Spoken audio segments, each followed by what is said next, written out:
Halo, assalamualaikum warahmatullahi wabarakatuh. Selamat malam semuanya. Semoga kita sehat selalu. Perkenalkan, kami dari kelompok 8 beranggota Firly Trisan Nirmala, kedua Iwayan Arsa, dan yang ketiga adalah Firmansyah Andrianto.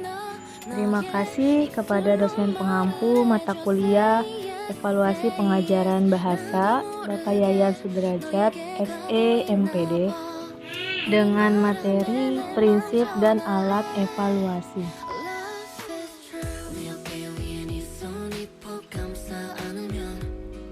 Baik, masuk materi. Yang pertama adalah evaluasi. Evaluasi adalah pengumpulan dan pengamatan dari berbagai macam bukti untuk mengukur dampak dan efektivitas dari suatu objek, program, atau proses berkaitan dengan spesifikasi dan persyaratan penggunaan yang telah ditetapkan sebelumnya, menurut KBBI versi 5. Evaluasi pembelajaran meliputi kegiatan pengukuran dan penilaian terhadap perkembangan hasil belajar peserta didik.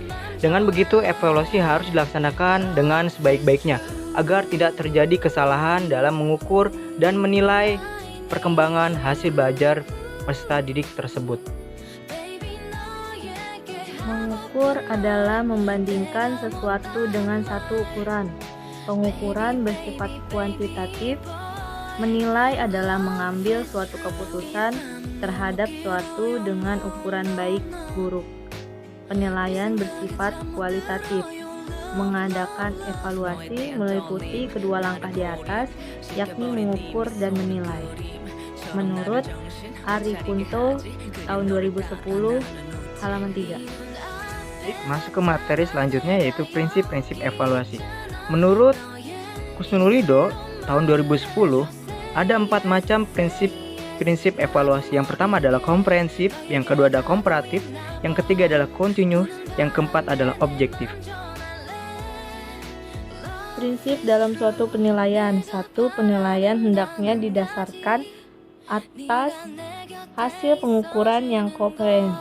2. Harus dibedakan antara penskoran atau scoring dan penilaian. 3. Dalam proses pemberian nilai, hendaknya diperhatikan adanya 2 macam orientasi. 4.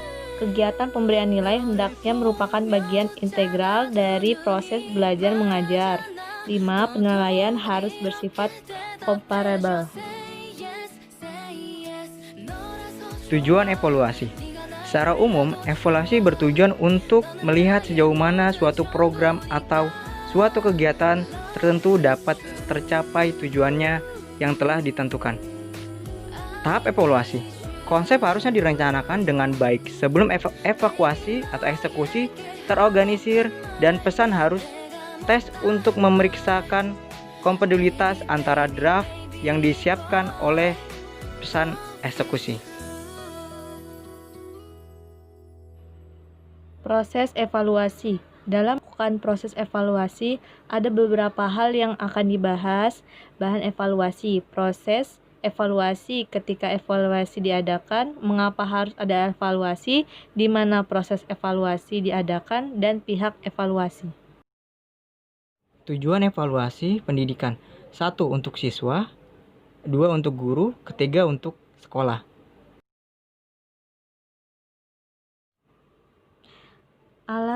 Alat evaluasi. 1. Tes. Tes merupakan alat ukur yang standar dan objektif sehingga dapat digunakan secara meluas untuk mengukur dan membandingkan keadaan fisikis atau tingkah laku individu. Yang kedua, teknik notes.